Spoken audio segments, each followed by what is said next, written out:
چھوڑ دو, اللہ تعالیٰ اس کو سنبھال لے گا. آئی تھنک جب ہمیں یہ بلیف ہو گیا نا کہ کائنات کا نظام چلانے والا اللہ ہے, لوگوں کے دلوں کا کنٹرول اللہ کی 2 انگلیوں کے درمیان ہے, یہ حدیث میں آتا ہے. ہر چیز, ایٹم بھی موو نہیں کر سکتا اللہ کی اجازت کے بغیر. اللہ الوکیل ہے, جس کا مطلب ہے ڈسپوزر آف افیئرس. تمام افیئرز اللہ نے ڈسپوز آف کرنے ہیں. جو آپ کی زندگی میں ہو رہا ہے یہ آپ توکل رکھیں, یقین رکھیں کہ وہ اللہ کی اجازت سے ہو رہا ہے, اس کا ایک مقصد ہے. بس آپ نے یہ تلاش کرنا ہے, بجائے کہ اس غم کو اپنے سر پہ چڑھانے کے. جیسے آپ نے کہا, you just have to find out کہ یار یہ آیا کیوں ہے, اس کا مقصد کیا ہے, یہ مجھے کیا سکھانا چاہ رہا ہے. اور سجدے میں جا کے بندہ رو پڑے اللہ کے آگے, اللہ سے تقویت مانگے, اللہ سے کہے کہ اللہ مجھے پرسپیکٹیو دے. بلکہ میں ایک کوٹ پڑھ رہا تھا, ایون دو ہی از اے نان مسلم رائٹر ہے بہت بڑا, میرے ذہن سے ابھی خیر نام نکل گیا, انہوں نے بڑی کمال کی بات کی. انہوں نے کہا, oh my lord make me brave, and مجھے ایسی سکت دے کہ میں اپنے غم سے وہ ریزن ڈھونڈ سکوں کہ یہ آیا کیوں ہے. سبحان اللہ. یعنی ایون دو از اے نان مسلم, لیکن یہ کہ اتنی اس میں عقل ہے کہ وہ یہ دعا کر رہا ہے. تو یہی بات ہے کہ وزڈم فائنڈ آؤٹ کرو کہ یہ کیوں آیا ہے. اور بلکہ میں, ڈاکٹر صاحب ایک میرے دوست ہیں, بڑے اچھے اسکالر ہیں, انہوں نے ایک بڑی پیاری بات کی. انہوں نے کہا کہ جب بندے پہ غم آئے نا, تو چلو کچھ دیر غمگین رہنا یہ نیچرل ہے, فطری ہے. رسول اللہ صلی اللہ علیہ وسلم پہ بڑے غم آئے, حضرت خدیجہ کی جو ڈیتھ تھی وہ اس سے بڑا غم نہیں تھا. The most smiling face did not smile for months, تو اٹس نیچرل, اوکے. لیکن وہ رک نہیں گئے. ایسا نہیں تھا کہ وہ آئسولیشن میں چلے گئے, یا ایسا نہیں تھا کہ سارے کام ٹھپ ہو گئے. کیونکہ میرے دوست نے کہا کہ دیکھو جب ہم ٹھپ ہو جاتے ہیں نا, یہ پیسو شکوہ ہے اللہ سے. اتنی تو ہمت نہیں زبانی رب سے شکایت کریں, لیکن یہ کہ ہم ٹھپ ہو کے دکھاتے ہیں کہ جی بس میں تو راضی نہیں آپ کی رضا میں, انڈائریکٹلی تو ہم یہی کہہ رہے ہیں. انہوں نے کہا جو لوگ غم میں کھڑے ہو جاتے ہیں نا, ان کا دل نہیں کر رہا صبح اٹھنے کا, بستر پہ پڑے رہتے ہیں. آئی ایم شیور آپ بھی ایسی کنڈیشن سے گزرے ہیں کہ اٹھنے کا دل ہی نہیں کرتا, ہمت ہی نہیں کہ جی, بندے کا دل کرتا ہے میں سویا رہوں, ریالٹی میں آؤں ہی نہ, مطلب ریالٹی از سو بیڈ. لیکن اس وقت جو اٹھ جاتا ہے نا, یقین کریں, جو ہمت پکڑتا ہے, اللہ کا نام لیتا ہے, آئی تھنک یہ اللہ کو وہ یہ میسج دے رہا ہے کہ اللہ میں راضی ہوں, بالکل, بس اب آپ چلائیں مجھے. اور صبر بھی, بلکہ میرے پاس پیشنٹ آئے تو میں ان کی میں نے کہا آپ نے صبر کرنا ہے, تو کہتے کر رہا ہوں نا. میں نے کہا کہ صبر تو ایسے کرنا ہے کہ دوسرا بندہ اپنی پریشانی بھول جائے. صبر ایسے آپ نے ڈیفائن کرنا ہے کہ دوسرا آپ کے پاس آئے اور آپ, کیونکہ یہی صبر ہے. بالکل ایسے. اب آپ کو میں دیکھ رہا ہوں, آپ نے اپنے آپ کو چور چور کر دیا. اور باقی ایک اور بات کہ اپنے آنسوؤں کو لوگوں کے سامنے رائے گاہ مت کرنا, کیونکہ ان آنسوؤں کی خریدار رحمت پروردگار ہے. تو ان کے سامنے بہاؤ اور پھر دیکھو کہ کیا ہوتا ہے. فکر آخرت تمہیں دنیا کی ہر فکر سے آزاد. صحیح بات. جو بن دیکھے رحمان سے ڈرتا تھا وہ تب نہیں ڈرے گا جب دیکھے گا. صحیح بات. بلکہ لاسٹ جب میں لاہور آیا تھا تو یہ میں نے وہ ٹی وی لگایا تو وہ قرآن کی, تو اس میں نا اس کی آیت, اس کا ترجمہ کہ قرآن پاک میں اللہ تعالیٰ کہتا ہے, ارشاد فرماتے ہیں کہ تم وہ وعدہ یاد رکھو جو تم نے مجھ سے کیا تھا, میں وہ وعدہ یاد رکھوں گا جو میں نے تم سے کیا تھا. تو ہم نے بس وہ وعدہ کیا تھا. نماز بھی تو اللہ کی یاد ہے نا. صحیح. تو اور پھر دوسرا یہ کہ یکسوئی, کہ جب آپ کا نا یکسوئی نصیب ہو جائے, ایک ہی آپ ڈائریکشن میں چلنا شروع ہو جاؤ. محبت کیا ہے؟ محبت ادھر ادھر دیکھنا نہیں ہے, ایک ہی ڈائریکشن میں دیکھنا.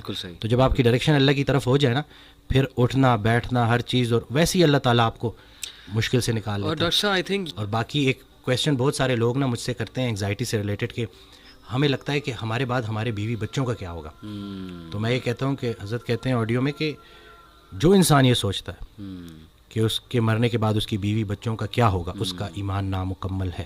اس نے پالنے والے کی پالنے والی صفت پہ ایمان ہی نہیں لایا. اللہ اکبر. جن کے لیے پوری کائنات بنائی, ان کو یتیمی اور غریبی سے گزارا, ان کو ماں باپ نہیں دیے, آپ کو دے دیے. ہم شکر کے مقام کو گلے میں کنورٹ کر دیتے ہیں. صحت بھی ہے, زندگی بھی ہے, اور کب تک ہے کوئی نہیں جانتا, اور جب تک ہے وہ کوئی چینج نہیں کر سکتا. تو پھر ابھی کیوں پریشانی لیتے ہیں؟ کیا ان بچوں کو ہم پال رہے ہیں؟ صحیح بات.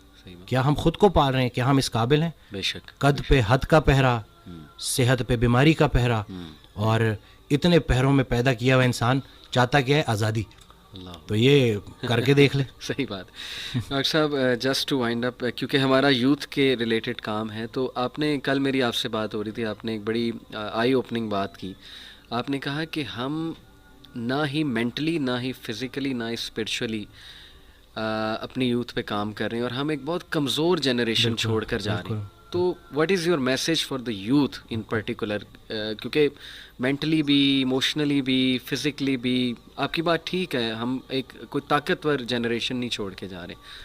دیکھیں اصل میں بہت چیلنجنگ ہے, لیکن ان بچوں کو یہ سمجھنا ہوگا کہ ابھی چونکہ عمر ایسی ہوتی ہے. اس دن بھی ایک کوئی ہارٹ بریک ہو گیا تھا تو پراپر نہ صحیح ڈپریشن میں, تو میں نے اس کو کہا کہ ہر اس انسان کا شکریہ جس نے میری آنکھوں کو آنسو دیے, یہ آنسو مجھے اللہ کے پاس لے گئے. اس انسان کا سب سے بڑا تحفہ یہ جدائی ہے جو تجھے اللہ کے پاس لے کے جائے گی. لوگ کیا کرتے ہیں, یہ جو غیر اسلامی تعلقات, اسی طرح سے غیر شرعی چیزیں, یقین جانیں آپ جتنی مرضی دیکھ لیں سکون نہیں ملے گا آپ کو. اور یہی جو آپ کی گروئنگ ایج ہے نا, اس میں آپ کے ہارمونز بھی آن پوائنٹ بہترین ہے. اسی عمر میں آپ نے اسپورٹس میں انڈلج ہونا ہے, آپ نے پراپر طریقے سے ڈائٹ کا خیال رکھنا ہے, اور سب سے بڑھ کر یہی لرننگ ایج ہے, اس میں آپ نے سیکھنا ہے. اور جیسے جیسے آپ ایک قدم بڑھائیں گے اللہ کئی گنا زیادہ آپ کے قریب آتا جائے گا. اور یہ ٹرائڈ اینڈ ٹیسٹڈ چیزیں, مجھے یہ بچپن میں سکھایا گیا تھا کہ صرف شہرت, دولت اور یہی چیزیں ہوں گی تو بس یہی سب کچھ ہے, کیونکہ ہم ادھر ادھر یہی دیکھ رہے ہیں. لیکن سب کچھ ہوتے ہوئے بھی انتہائی بڑا خلا تھا جو پورا نہیں ہو رہا تھا. تو ہم تو چلیں, وہ کہتے ہیں اگر سیدھی طریقے سے اللہ کے راستے پہ نہیں آتے تو اللہ گھما کے لے کے آئے گا. تو ہمیں تو بہت سی چیزوں سے آپ نہیں گزریں گے انشاءاللہ ان چیزوں سے. آپ کے پاس یوٹیوب پہ کانٹینٹ موجود ہے جو خالصتاً اللہ کی رضا کے لیے لوگ بنا رہے ہیں. ہمارا جو وقت تھا, دور تھا, اس میں ٹھیک ہے ہمیں شاید اس طرح سے توجہ نہیں دی گئی, لیکن اب آپ کے پاس آپشنز ہیں اور آپ پراپر طریقے سے جو صحیح, دیکھیں دنیا چلی گئی تو چلی گئی, دین چلا گیا تو پیچھے کیا رہ گیا.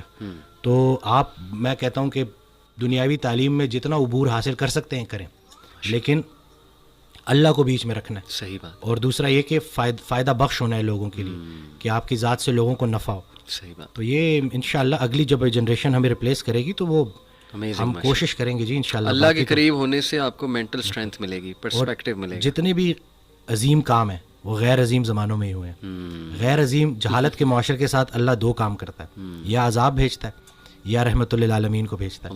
تو رسول اللہ صلی اللہ علیہ وسلم ہمارے دلوں میں ہے, تو جن کے دلوں میں رسول پاک صلی اللہ علیہ وسلم کی عملی محبت ہے اللہ ان پہ عذاب نہیں بھیجتا. تو نیگیٹو نہ سوچا کرے پتہ نہیں ملک کا کیا ہوگا, نہ یہ چیزیں آپ نے بگاڑی ہیں, صحیح بات, نہ آپ یہ ٹھیک کر سکتے ہیں, اللہ ہی ٹھیک کرے گا. لیکن آپ خود کو تو ٹھیک کر سکتے ہیں نا. زبردست. جس نے اپنے آپ کو پہچانا اس نے اپنے رب کو پہچانا. تو اپنے آپ سے آپ آشنائی حاصل کر لیں اور دیکھ لیں کہ آپ کا انٹرسٹ کیا ہے. بالکل صحیح. جو بھی کام کریں انٹرسٹ سے کریں, اور اس میں حصہ لوگوں کا رکھ دیں کہ لوگوں کے کام آئیں آپ, تو باقی انشاءاللہ کامیابی ہے. امیزنگ سر, بہت شکریہ.